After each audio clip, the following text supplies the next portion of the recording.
पीक विमा संदर्भात मूर्तिजापूरचे आमदार हरीश पिंपळे यांच्याकडे अनेक शेतकऱ्यांनी तक्रारी केल्या होत्या। त्याच अनुषंगाने 6 जानेवारी रोजी येथील विश्रामगृहात एका बैठकीचे आयोजन करण्यात आले होते। यासाठी संबंधित कृषी विभाग व विमा कंपनीचे अधिकारी व प्रतिनिधी या बैठकीत उपस्थित होते। दरम्यान विमा कंपनीच्या अधिकारी प्रतिनिधींनी उडवाउडवीची उत्तरे दिल्याने शेतकऱ्यांच्या मागण्या लक्षात घेता आमदार हरीश पिंपळे यांनी विमा कंपनीच्या अधिकारी व प्रतिनिधींना विश्रामगृहातील एका खोलीत डांबून ठेवले। आमदार हरीश पिंपळे यांच्याकडे पीक विमाविषयी भारतीय किसान संघ विदर्भ प्रांतातर्फे शेतकऱ्यांच्या अनेक तक्रारी प्राप्त झाल्या होत्या। त्याची दखल घेत मूर्तिजापूर येथील शासकीय विश्रामगृहात तातडीची बैठक घेण्यात आली।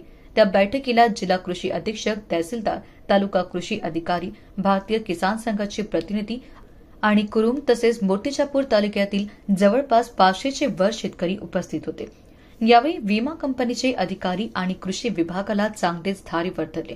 विमा कंपनीने समस्त शेतकरी बांधवांचे पैसे त्यांच्या खात्यात जमा करावे निर्देश पिंपळे यांनी दिले, परंतु आम्ही पैसे शेतकऱ्यांच्या खात्यात जमा केल्याची खोटी माहिती दिल्याने संतप्त झालेल्या आमदार हरीश पिंपळे यांनी थेट या पीक विमा कंपनीच्या 6 अधिकारी व प्रतिनिधींना विश्रामगृहातील एका खोलीत कुलूप बंद केले।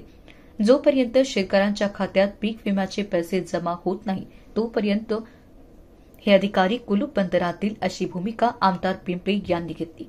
या आंदोलनाचे नेतृत्व भारतीय किसान संघाचे विदर्भ प्रांताध्यक्ष राहुल पुरुषोत्तम राठी आणि शेतकरी प्रतिनिधी आनंद देविदास बांगड, जनमंच मूर्तिजापूर यांनी केले।